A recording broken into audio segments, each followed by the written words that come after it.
And we are live. Welcome, everyone, to the Connected for Real podcast. I'm Rebbetzin Bat-Chen Grossman. I'm a marriage coach for women in business. And today we are talking about communication and marriage. It's such a great topic. And who better to have to talk about this than Mara Eller? Mara, introduce yourself. Hi, everyone. I'm Mara Eller. I'm in the United States. I'm a writer, teacher, and editor. I'm passionate about using words to connect with ourselves, to connect with each other, and to connect with God in more powerful ways that bring us more fully into the lives that we are called to live. That's awesome. Okay, Mara and I are together in a mastermind, and I think that gives you a really fun behind the scenes of people's businesses and personalities. And one of the things that I love about you and why I wanted to bring you on is your ability to polish a story and get, really pick up all of the nuggets along the way, really the process of writing. And I want to hear more about that, and especially how it affects marriage and, and Yeah. so on. Yeah. Well, in thinking about, we've had some conversations in our mastermind and, through that channel, but in thinking about what I really wanted to share with your audience in regards to marriage specifically, like we will touch on some writing and how that can be a tool. But the big idea that I wanted to talk about is the idea that our reality is formed by the stories we believe and all the ways that that impacts both, just ourselves and our relationships with others, including especially our spouses, right? So I actually have a couple of quotes that I include. Well, I pulled some of this material, these quotes from a writing class that I offer called Unearthing Beauty, where I walk students through a process to dig into their memories, to really unpack the stories that they believe about themselves and who they are, that color everything that they believe. And of course, all of us have these and do this. So I wanted to share a couple of quotes and then just like a framework if this is a new concept, of like, what am I talking about here? Mm-hmm. Does that sound good? Yeah, it sounds amazing. I'm excited about it. I totally agree, by the way. We are, we're all swimming in our stories. That's how I learned it when I was introduced to it. But it's like, get out of the pool and just look at the story from outside so you're not in it. And Yeah. that's something that really helps me refocus and realign. So let's hear your framework. I'm so excited about this. Well, I love that metaphor you mentioned too of like swimming in our stories. Kind of makes me think of like there's some little like fable type things like the fish is like, I'm looking for the ocean. Where's the ocean? And it's like, you're in it, but you can't see it, right? So a huge part of what I try to help people do is learn to see their stories. And that's where all the change begins. I mean, sometimes just seeing it is all you need. So love that. All right. So author Grant Morrison writes, we live in the stories we tell ourselves. In other words, and that's the end of the quote, we create our own worlds through our interpretations of what happens to us. Life advisor Susanna Galland says something similar. She says, every one of us has a specific, unique story that we tell ourselves about ourselves. This is our go-to story. Our individual, internal self-narrative defines our entire world. Our stories shape the context in which we view what happens to us. Most important, they drive our behavior in any given situation. As she continues, because these stories lie in the unconscious part of our brains, none of us really knows what our entire go-to story is. We might realize a sentence here or a paragraph there, but all in all, we're basically blind to it. Yes, we're so blindsided to our own story. And sometimes, most times, I find that that's why you need a coach. That's why you need somebody to, help you reflect it back to you, because then you can have a new pair of eyes looking at the situation going, oh, I see where the problem is, or I see where, we're getting caught up. And it could be something so simple to fix, but we just don't see it. Right. It can be totally eye-opening once we start to see it. So I wanted to share one example from my life in case that helps, bring it down into like concrete reality for anyone listening or watching. But I'll just add one thing, that these stories that we believe about ourselves can be like good stories or negative stories. And, usually every story has a mixture, right? But when I say good or bad, it's more like true or untrue. And so, that truth is going to be grounded in who we know we are, like who God tells us that we are, and um, who we're called to be. But a lot of times our stories can be out of alignment with that, but we don't even realize it. So I'm going to share one that's out of alignment, because those are just the world we live in, right? A lot of our stories end up getting pretty twisted.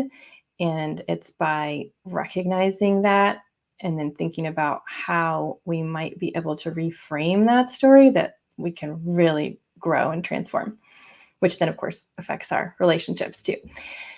So a story that I came to believe about myself early on was that, so all the stories start with facts, right? Like there are experiences that happen to us, and those are just facts. The story comes when we create meaning based on those facts. So facts that happened to me: friends abandoned me without explanation. This happened like multiple times. So that led me to believe that I'm the kind of person who makes people want to leave. In my story, then, the story that I was living or lived for most of my life, people randomly decide, like this is the kind of story where people randomly decide they don't like me anymore and abandon me. So that influences my behavior. I then live looking for signs that someone might be about to abandon me. And so I interpret things through that lens, and I need continual validation to relieve my anxiety that this is about to happen again. So that made me very sensitive to criticism. Of course, I still am these things, right? Even it's gotten a lot better being able to recognize this and name it, but it doesn't magically just go away. So it makes me very sensitive to criticism, and I tend to internalize any negative emotions that I pick up in the people that I love. And I'm a pretty like sensitive person that way, that I pick up on a lot of emotions. So anytime my husband is in a bad mood, I'm like subconsciously, like not consciously, right? But I'm like, is he mad at me? Is it about me? And I don't even have a real, like, we have a very strong connection and grounded marriage that I really am not concerned that he's going to leave me in any kind of logical conscious way. But this still affects me emotionally. So how does this relate to communication? When we're talking with our spouse, or anyone, we're always talking from a particular narrative about the way the world is. It's like dialogue in a novel or a movie. Mm. And so if we don't know what that movie is or what that novel is, both our own story and the story that our husband is living in, then we cannot accurately interpret what's going on. And we've probably all been in those situations, right? Where you're like, no, this is what happened. And your husband's like, no, this is what happened. And you're like, are we on a different planet? Like, I was there. Right.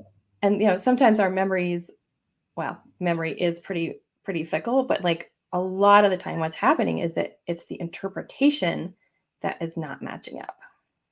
Right. Oh my gosh. So I have a friend, Hannah Mason, who wrote a book, and she calls this the ATM machine in your mind. And it basically stands for and that means. So Oh, good. you see something, there's a fact on the ground, whatever, something happens. And that means he doesn't love me. And that means that he's, falling into his loops again. And that means that he's going to leave me. Right. And so the meaning that you give to it is the beginning of the story that you swim in, right? And I Mm-hmm. love that you brought that up because it is so powerful to just be aware of that ATM machine in your head and be like, okay, the ATM machine is out of order today. I'm just going to look at it in a neutral way. He just said he doesn't want beans or whatever, right? Like he's just stating a fact and it has nothing to do with anything. Like it does not mean anything. And suddenly it's like, oh, okay. you know? Yeah. So, like sometimes I struggle with, oh, it doesn't mean anything. But what can help me if I'm struggling with that is like, well, what else could it mean? Like, what are the other possibilities? And so that invites us into a posture of curiosity, which is so different from a posture of like anger and blame that, at least speaking for myself, is very easy to go into, right? Like, what did you say? Like he wanted beans or something, and it was like, oh, well, I should have got, he thinks that I should have, like all this like defensiveness that then will come out as anger. Well, it's like, well, what are the other possibilities here? And we can consider with our imaginations what they might be, or we could ask questions, right? And so it's really asking questions either in our own minds or out loud of each other that then we start to become aware of these stories. And you Yes. like, I also love neuroscience stuff, and you like can't be curious and angry at the same time. Like they're just completely different parts of the brain. I mean, there could be some overlap as your brain is shifting, right? But it short circuits anger when you start asking questions. And that's also the basis of nonviolent communication, which is something I'm just learning a little bit more about. There's someone else in our mastermind who just started a podcast called Love Each Other Better. And I just listened to her first episode, and it was so on point for this conversation that it's like all about cultivating curiosity and really listening to each other and seeking connection and understanding over blame and anger, Yes. which is like what this is all about. Blame, shame, anger, all those things are low consciousness. And when we're talking about high consciousness, it's like get out of the mud and start to see things differently because, oh, if you're not in the mud anymore, then suddenly you could see better. You can, breathe better. You can start to fly. There's like different things that you can do outside of the mud. And you can't be in both places at the same time. You can't be low consciousness and high consciousness at the same time. And I think that's something that's, extremely fascinating for me also. Yeah. I love that you're saying, also, can you imagine having this, conversation? Like you're in the middle of a fight and he says something, you're like, 1 second, I need to pause you right there. What do you mean by that? What does that mean? Exactly. And it's like, what do you mean? What do I mean? Of course you know what I mean, It's like, no, I really want to understand. And it changes the whole fight because now it's suddenly like it's annoying. It's annoying that you're stopping me in the middle of like the loop, like you're breaking the cycle of something that we're so used to doing. There's a Yeah. certain dance you fall into when the two stories sort of like hit each other, right? So it's like I have the dance and he has the dance, and then we dance together, and suddenly you like change a move, and everybody just looks at each other like, huh, what just happened? And that's a great thing to do because you can just open up for new experiences, new energy, newness. Yeah. Yeah. Getting out of those scripts that have become so comfortable but are Right. not what we really want. And our brains, are wired to just do what's familiar. So it can be tricky to figure out how to get out of that, especially when your emotions are involved and you're going into fight or flight. So it can be helpful to find like a word or phrase that you can use, and then if your husband is also on board with this kind of work to some degree, then you can talk about it together. But like something about help me understand, like I really want to understand what's going on for you, or if what's going on seems hostile, find your own word. But it's going to require a lot of listening, which can be hard. Right. But if you can, like, again, get curious about, like, I wonder what the story might be underneath here. This is so interesting. And then it gives you a little bit of emotional distance. And I want to say something about what you said before. The stories, positive or negative, true or false. Something we have to realize is that the stories are here to protect us. Like your brain builds the story in order to protect you. Like you gave a great example of people abandoning you. Mhm. And of course, your brain came up with that story because it saw a pattern and it needed to protect. So anytime I feel like it's coming, I need to brace myself. I need to be ready. I need to be, more proactive about taking charge and, being the first one to leave the, conversation or whatever. So your brain's doing the best that it can in order to protect you with the information it has. The question is, what if the facts on the ground have actually changed and your brain is still working with very old programming? Yeah. And that's really when we get into some really big trouble, because you're projecting a story onto a situation that isn't even appropriate anymore. Like it's not even talking about the same things, but Right. your brain is just doing its job. So I think it's really important to just validate that the stories aren't, oh, you're just believing in story, or like you're swimming in your story and it's, it's your fault that you feel so like a victim all the time or whatever, right? Like it's so easy to judge ourselves and other people for the stories they're living. But we have to realize that we're not going to give up on the story. We're not going to let go of that hold until we see what it was actually here to do for me, and then be willing to say, oh, it's not doing that anymore. Yeah. The benefit is gone and I can let go. And like, that's something that's so powerful. That is such an important point. And I'm really glad you brought it up, because like it hadn't kind of come to me in this setting yet, but that's definitely part of what we do in my writing class, where we start with like what well, I try to help people see their stories by looking at individual formative events, and then asking, okay, so what happened? How did that affect my life? And then how did I feel about that? And then the next step is, what needs did those feelings reveal? And like, this is a really basic concept that so many of us do not know. And I didn't know it for a long time either. But like, feelings are there to tell us what we need. Bad feelings tell us when our needs are not being met, and positive feelings tell us when our needs are being met. So it's a really important step to think, okay, I felt this way. Now, like, what does that show me about my needs?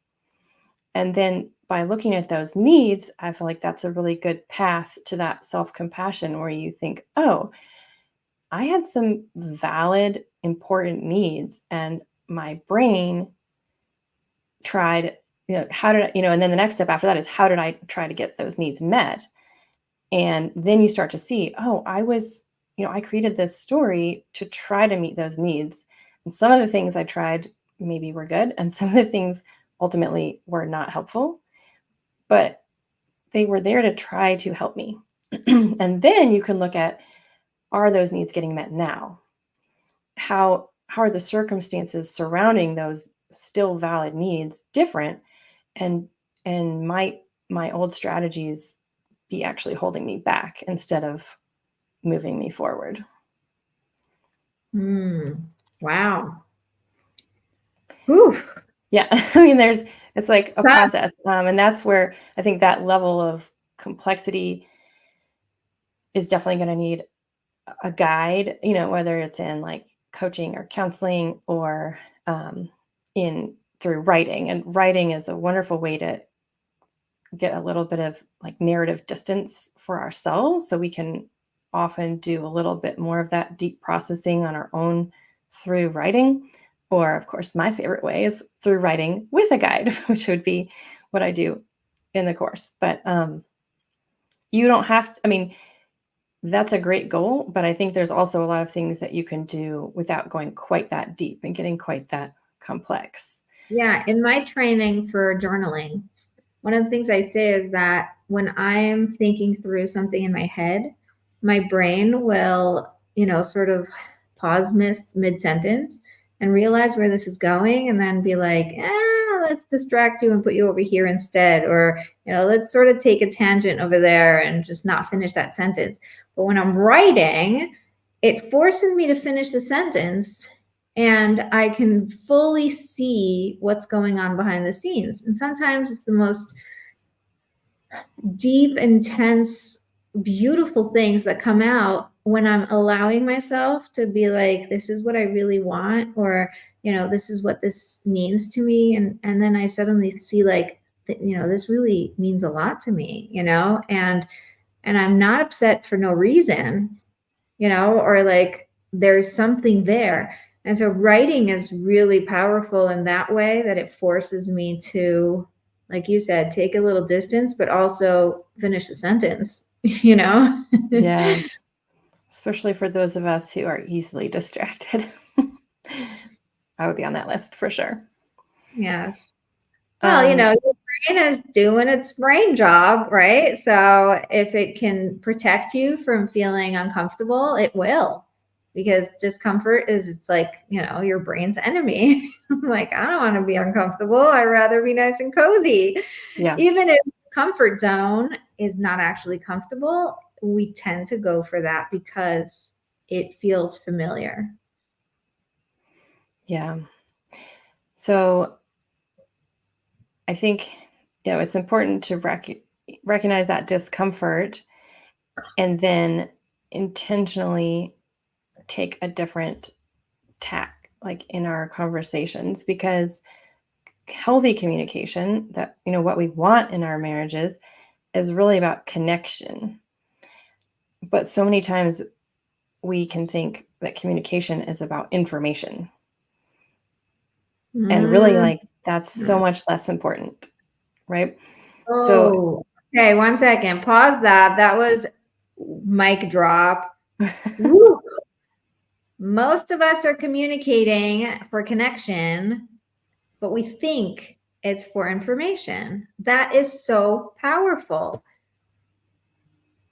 That's wow. Okay, thank you. Keep going. Go on. Sorry.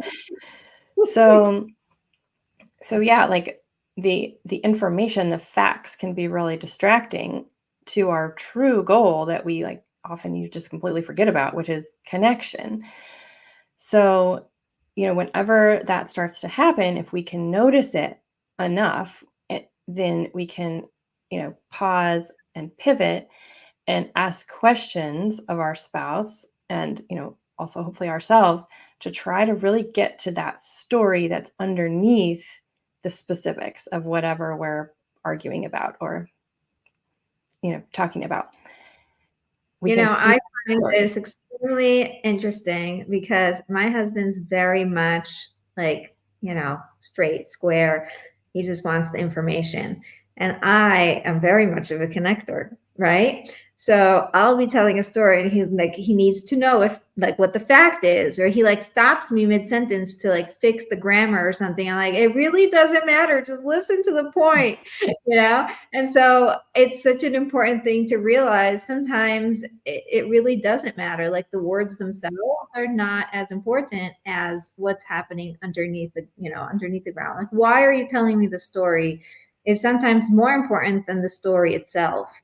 And, I want to give everybody who's listening a tip that I, had to really internalize. Verbalize your goal when telling the story beforehand. So it's like, listen, I have to tell you what happened, but it's not about what happened. It's about how I felt and what happened next. So let me just tell you the background information so you have enough, enough details that I can then talk about how I felt and what happened next. So my husband now is ready for a different type of conversation because he's been told what's coming. And for me, it's easier because now I'm not going to be stopped, for details or for, major whatevers. I can just keep going, like, through the story, cut to the chase of what I really want to talk about, and then get into the emotional need or whatever that I needed to tell the story for.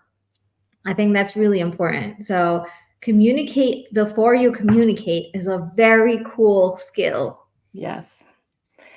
Yeah. I mean, that makes me think of the classic, when you're sharing a problem and then your husband just tries to fix it and you're like, no, I don't want you to fix it. So my husband has learned now, he's like, do you want advice or you don't want advice right now? And I'm like, This and then I can tell him. This is one of the classic men are from Mars, women are from Venus. Like, men just want to fix it and women don't want it to be fixed. They just want it to be heard. And so, my husband will do the same thing. Like, is this a men woman thing? Like, do you actually want me to tell you what to do or do you just want to complain about it? Yeah. So one of the phrases that I really like, that can also help with, like if we're starting to feel ourselves like getting upset or getting emotional, then I love this from Brené Brown. I don't know if you know her, but she has a lot of great stuff. And she tells people to say, the story I'm telling myself about this is, and so you can just say it in your mind and then figure out how you would finish that sentence, but finish the sentence, right? Or you can actually say it out loud, which is even more helpful because then the other person can hear, oh, this is their story. And you're hearing, oh, this is my story. And then they can say, oh, well, this was my story. And just that one tool can be so powerful. Like in my marriage, I'm trying to remember the specifics, but there was a time recently where I was trying to compliment my husband and he heard it as a criticism. And so it was like, it's not that exact phrase, but I had to tell him, like, this is the kind of story that I'm trying to communicate right now. Like, this is a story about me complimenting you. And he was like, oh, what? Okay, say it again. And he had to hear it over again through this different lens because his story was completely opposite to mine. I love that. I love that. Being able to just talk about what's going on behind the scenes and the lens that you're seeing things through is really helpful. And of course, I also wanted to say information is important. Like in marriages, sometimes I feel like the bulk of our interaction is like management. It's like we're on the same team and we have a goal, which is like feed the children, get the children to bed, or like whatever it is that we're trying to like accomplish together. And our communication is very like practical and it needs to be efficient, but so it's not to say that information doesn't matter. Like the information matters, but what matters more is your relationship, that connection. So whenever you start to feel that aspect getting sort of off kilter, I think that's a good time to come back to, okay, I was focusing on information or he was focusing on information, but what really matters is connection. How can we shift our communication back towards that emphasis? Because, well, okay, I actually have another thing about that. like another layer to that whole thing of like, it's not actually information versus connection. Connection will lead to better information. So good. So paradoxically, stories can be more accurate than facts, which can be hard to wrap our minds around. But like so much of the conflict in our marriage can arise from the disconnect between our interpretations of the same exact facts. And we naturally assume that our interpretation is the only one, is like the correct one, but it so isn't, right? Our interpretation of the facts is 100% based on that story that we're living inside. So if we can figure out those stories, then we can understand the interpretive lens that we're each using, and we'll actually have better information. Yes, I love it. That is so amazing. And it's so true. It's so true. And I was just in a leadership conference for women, a global women's leadership conference. And it was one of the things that they were saying that when you have women at the table, they first connect and then they could talk about the facts and they solve problems more easily, and there's conflict resolution that is just more in flow because they've created a connection. They're able to start the conversation with like, let's first get to know each other, let's see what's our goal and whatever, and then like, oh, then it's so easy. But when you don't have women in the room and all the men are just like looking at information and thinking, this is very easy, we just need to make the information work out. It doesn't always work out, right? Because they're not really getting that other lens, other perspective. So We're it was getting very to like getting to the root of things. right. And it, if the, I don't know, underlying stuff is matching up, then you're fine to just talk about the surface details. But if there's anything off with those underlying stories and needs and motivations, and you don't get to that, then all of those surface detail information things are like not going to move you forward in meaningful ways, and you're still going to have conflict. So if you can see those stories and like understand the other person's lens, then conflict can almost just dry up. Like it's that powerful in my experience. It's so true. Somebody just asked me, like, why are you so confident that what you're telling me to do is going to work? One of my clients. Are you just like a prophet, or do you just have a lot of experience? And I said, I think it's just my superpower, like the ability to see past your story, because I'm not in it.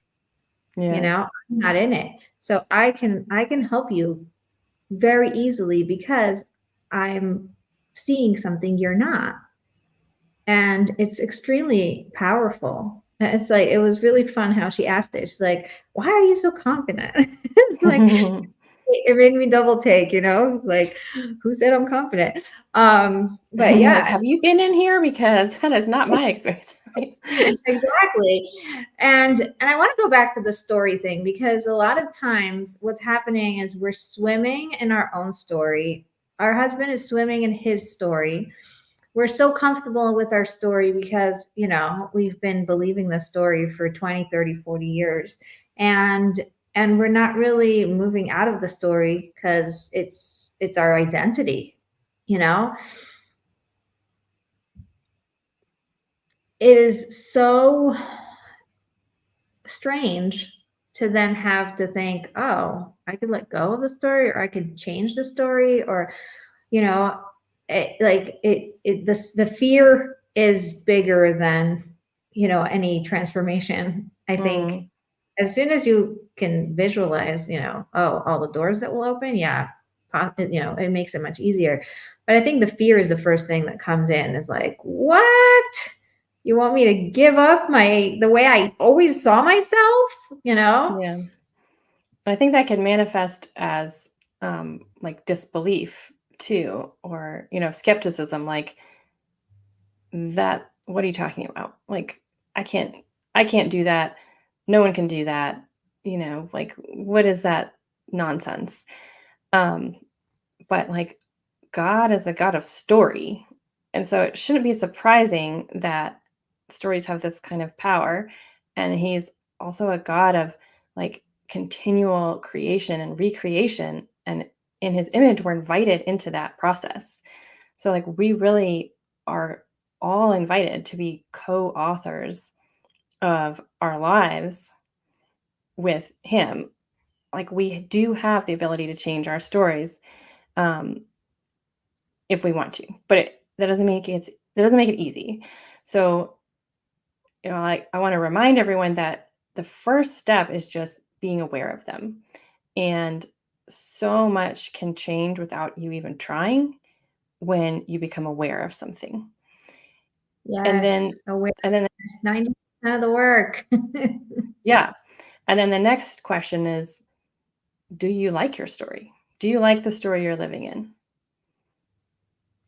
And if you love it, then stay there, do it, just be aware of it, try to share it with your husband and, your other people, but like, great, stay in it. But if you don't like it, or if there are parts of it that you don't like, then you really do have a choice. You can change it. And I think writing can be a helpful tool there. That again, like, the more we can understand the story that we're in and like see the mud that we're swimming in, then the more we can start to see where exactly the false parts are, or the parts that are no longer serving us. Yeah, and a lot of And times what I find with my clients is that, and with myself, obviously, is that the story will usually like pop up, like like we suddenly like remember that this is our story when we need to, protect. So you're like trying really hard and working so hard and doing this thing, and then the story pops up and like, sort of pulls you back down.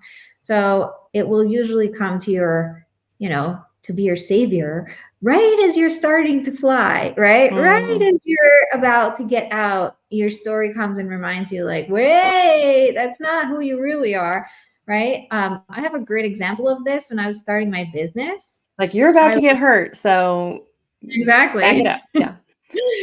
Yeah. When I was starting my business, I was in a course about, it was called Hold Your Story, or Hold That Thought. Hold That Thought. And it was magnificent. And we had to find what the story is, what is the belief that we were telling ourselves. And my story was, I can't be successful because I'm not organized enough. I'm too much of an Mm, artist. I go with the flow. I have so much fun. I'm not structured.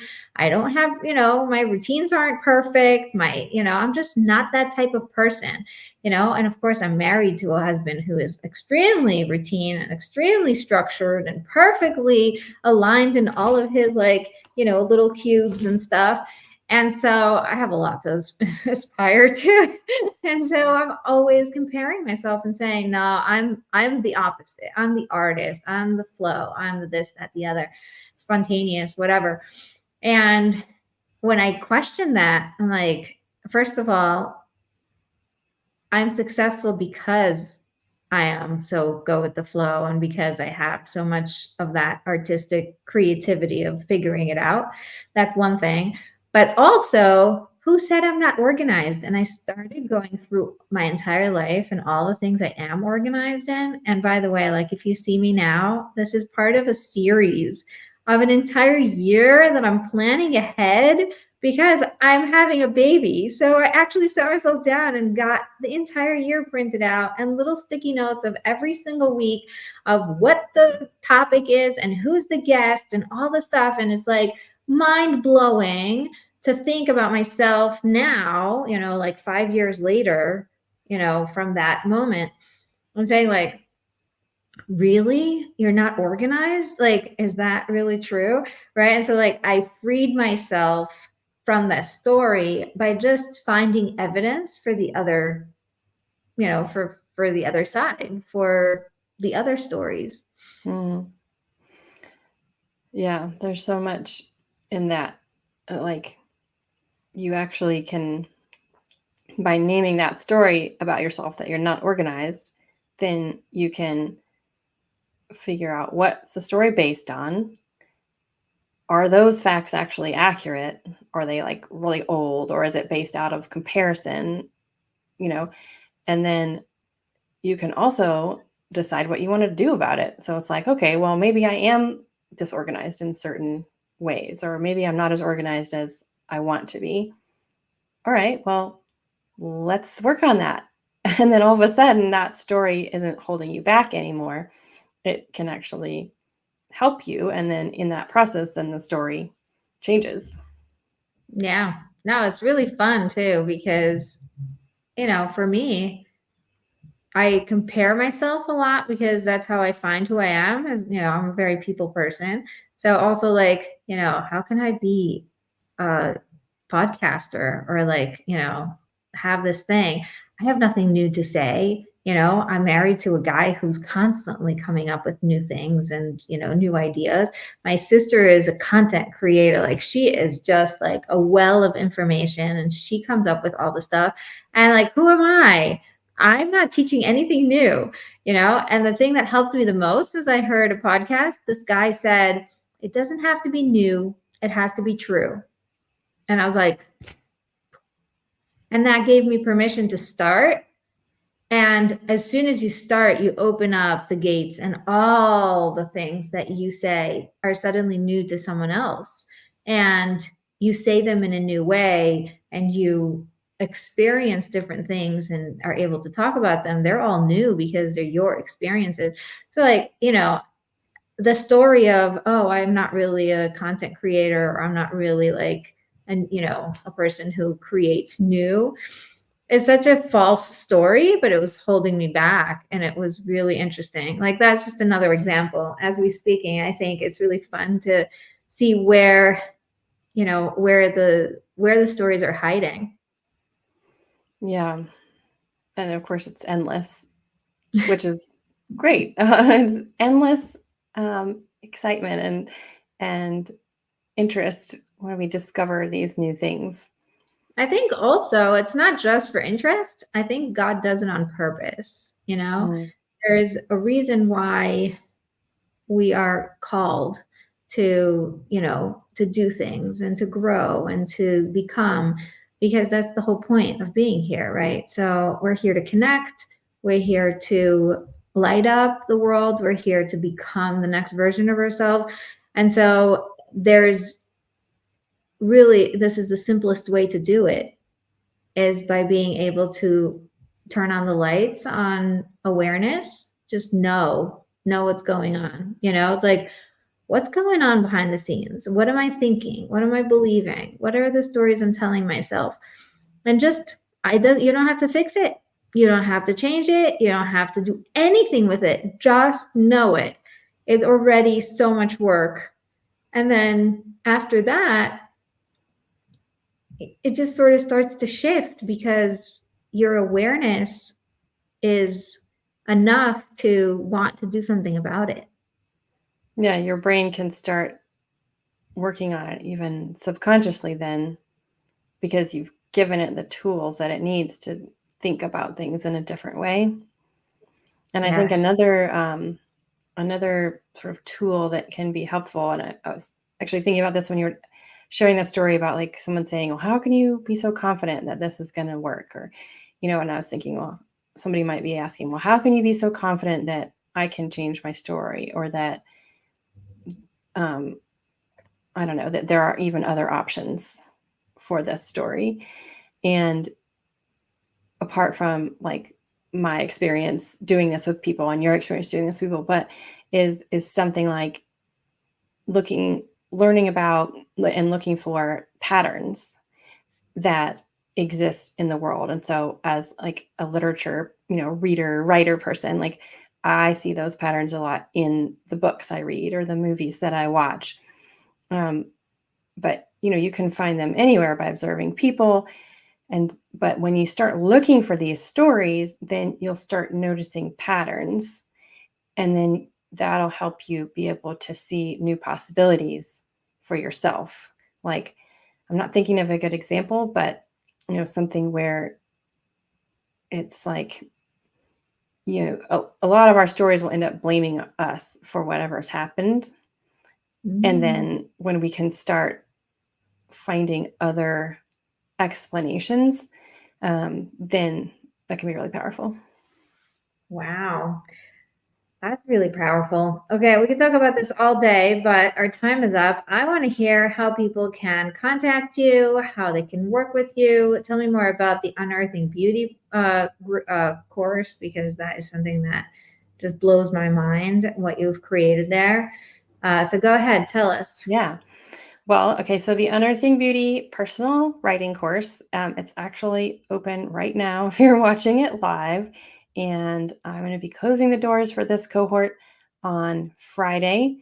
So depending on what time zone you're in, be flexible on that. I'm in Eastern. But if that's something that is, like piquing your interest, or that you feel like God might be calling you to, I'd love to talk to you more about it.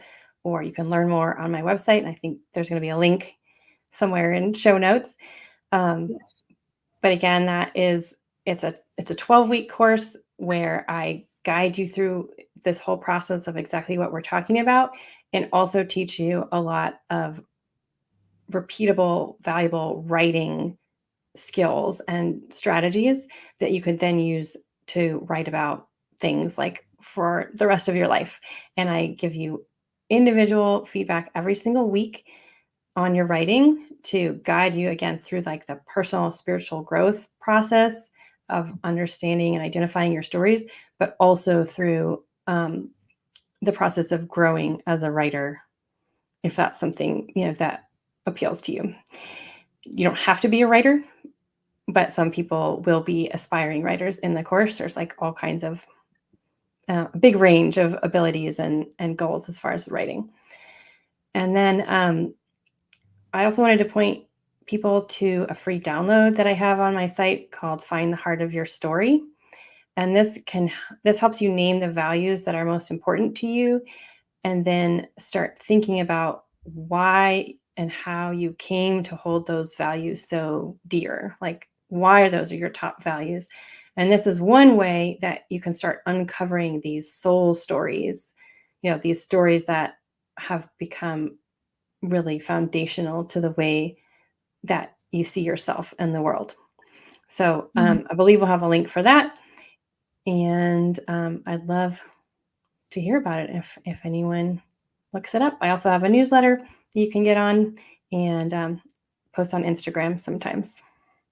Yeah, that's really cool. What's your Instagram handle? It is at mara.eller. There you go. That's so cool. If you're ready on Instagram, make sure you follow me at ConnectedForReal. And I am so excited about this course, not only because there is the coaching aspect of finding your story and really questioning and looking and being curious, but also on the writing end, the polishing and the learning to get rid of, extraneous Distractions. Yeah. distractions that don't really serve the story, and learning to really like make it a cohesive story that can flow. I think that on a writing, a level of writing, it's really fun to know that at the end there is a product, like there is an actual result that you can look at and say, oh, this is the way I want my story to sound. So there's a lot to talk about with choosing to think on purpose, choosing the story you want to believe and really rewriting the story and rewriting the narrative. And sometimes you don't have to rewrite the whole thing, from scratch. Sometimes you just have to get rid of some like annoying details that don't really add to the story and are just adding more stress and more negativity. So that's really just really powerful, in my opinion, about your course, is how you have both angles, the inner work and also the technical work, we'll call it, and how they play with each other to support each other and also amplify the voice of the other, right? So you can't do the writing without the inner work. You can't do the inner work without, really pushing it to the next level and perfecting it. So there's something really special about that. You say that so well. I need to write those words down after this.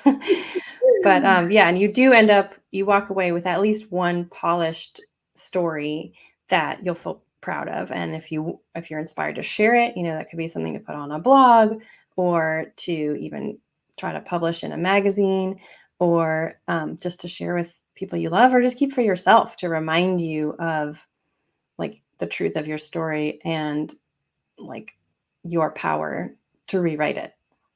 Yeah, that's so beautiful. Thank you so much for being with us. Thank you for all that you shared. This was extremely educational and inspirational and connective, and I got so much out of it. I hope the listeners did too. I'm sure they did. Any last words before we close? No, just remind you that your story matters and you can do it. Be brave, awesome. Dive in and just watch the beauty be revealed. I love it. Unearth the beauty. Oh, that's so right. Beautiful. Okay, so thank you so much for listening. Make sure you come back next week for another episode, and don't forget to